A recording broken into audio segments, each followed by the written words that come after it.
Assalamualaikum warahmatullahi wabarakatuh. Perkenalkan saya Yasinta Ismia Standing Room NPM 253710007P akan mempresentasikan prediksi customer churn menggunakan algoritma random forest. Mengapa churn perlu customer churn adalah kondisi di mana pelanggan berhenti menggunakan layanan atau produk suatu perusahaan. Kemudian untuk mengetahui pelanggan yang berpotensi churn lebih awal, untuk memungkinkan perusahaan melakukan tindakan retensi, misalnya promo, penawaran khusus. Machine learning yang digunakan yaitu random forest. Kenapa? Karena random forest memprediksi kemunculan churn berdasarkan data historis pelanggan. Kenapa churn perlu diprediksi? Nah, untuk deteksi lebih awal mengubah risiko kehilangan pelanggan menjadi peluang retensi tadi. Nah, terus rumusan masalahnya itu bagaimana memprediksi churn berdasarkan data demografis dan transaksional. Tujuannya adalah membangun model klasifikasi random forest dan mengevaluasi performanya. Data set yang digunakan itu bersumber di Kaggle dengan judul customer churn dataset, dan isinya ada 10.000 pelanggan dan 14 fitur utama. Ada credit score, geografi, gender, age, dan sebagainya. Nah, ini ada targetnya itu exceeded. Kemudian churn dilambangkan dengan 1 dan tidak churn dilambangkan dengan 0.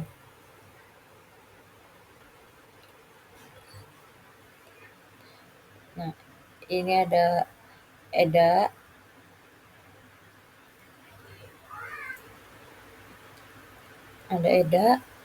exploratory data analysis, yang dibagi menjadi 2, numerik.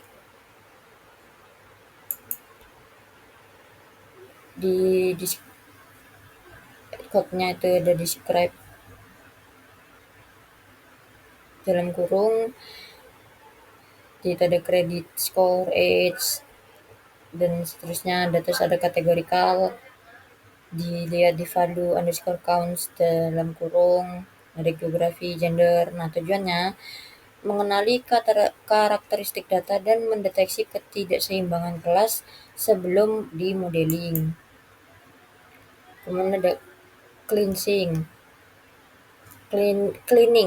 ini untuk menghapus kolom identifier yang tidak relevan seperti raw number, customer ID, dan surname. Alasannya, kolom ini bersifat unik, berbaris, dan tidak memiliki hubungan terhadap churn atau tidak relevan untuk prediksi churn.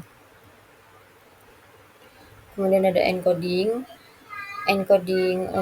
itu untuk mengubah kategorikal menjadi numerik dengan menggunakan one hot encoding. Kemudian kenapa alasannya? Karena algoritma machine learning ini hanya dapat memproses data numerik. Kemudian ada split data. Split data itu dibagi,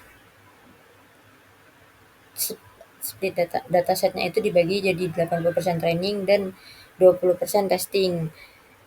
Kenapa? Karena pembagian ini adalah pilihan terbaik untuk prediksi, kemudian ditambah dengan stratify sama dengan Y untuk menjaga proporsi cluster tetap terjaga. Untuk menjaga proporsi. Kemudian ada smooth untuk balancing, karena distribusi kelas excited tidak seimbang, mayoritas tidak churn. Kemudian diterapkan hanya pada training agar evaluasi pada data testing tetap mempresentasikan kondisi asli. Kemudian algoritma random forest. Ini adalah algoritma ensemble learning yang membangun banyak decision tree atau pohon keputusan dan menggabungkan hasilnya voting untuk prediksi akhir. Kelebihannya tahan terhadap overfitting, mampu menangani data numerik dan kategorikal, kemudian memberikan fitur importance. Nah, menggunakan parameter n_estimatornya 300. Nah, 300 itu apa? 300 itu adalah jumlah pohon atau cabang untuk keakuratan prediksi. Kemudian max dip 10. Nah, max dip itu adalah 10, apa itu max dip? Itu untuk perulangannya ada 10 kali agar prediksi itu akurat. Kemudian ada training modeling. Nah, ini menggunakan data training yang sudah diprocessing dan di-balance di Smooth tadi. Nah, model ini belajar menggunakan pola hubungan antara fitur pelanggan dengan status churn-nya. Nah, kemudian ini setelah di-processing tadi, kita evaluasi, akurasinya ada 86,8%. Di conversion matrix-nya di churn class itu precision 0,82, kemudian recall-nya 0,45, kemudian F1 skornya 0,58.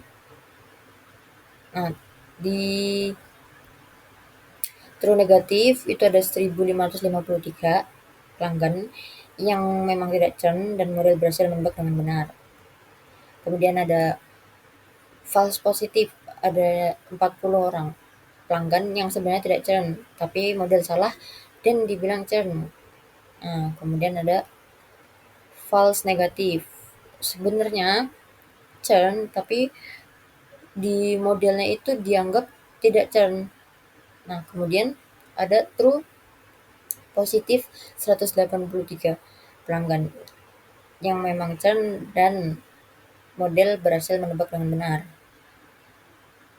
Nah, terus kenapa ini ada satu lagi? Ini adalah threshold tuning. Nah, threshold tuning ini untuk mengevaluasi ulang yang di yang di conversion matrix yang sebelumnya. Nah, ini karena sudah di conversion matrix yang sebelumnya ini pakai threshold yang default yaitu 0,5. Nah, karena recall-nya masih 0,45, jadi um, di diulang pakai threshold 0,3, jadinya dapatlah 0,64. Nanti cek beritahu.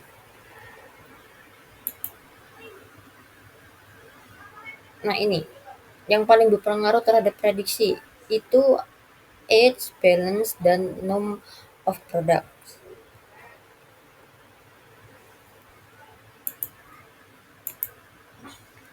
Nah, ini hasil interpretasi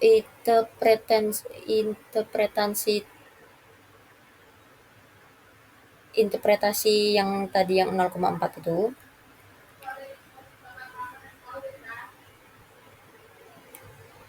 dilakukan threshold tuning tadi untuk mengatasi rendahnya recall pada kelas churn tadi yang 0,45 dengan mencoba beberapa nilai threshold. Ada 0,5 yang tadi, lalu saya 0,4, 0,3, 0,2 dan saya memilih threshold 0,3 sebagai titik optimal karena menghasilkan F1 skor tertinggi 0,62 tadi dan menunjukkan keseimbangan terbaik antara precision dan recall pada threshold 0,3.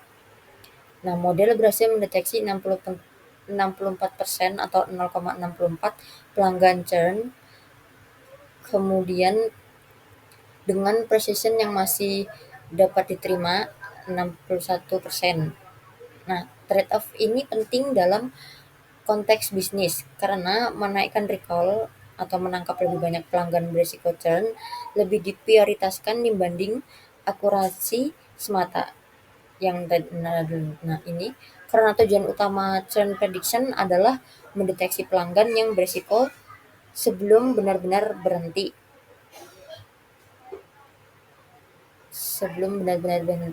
berlangganan di suatu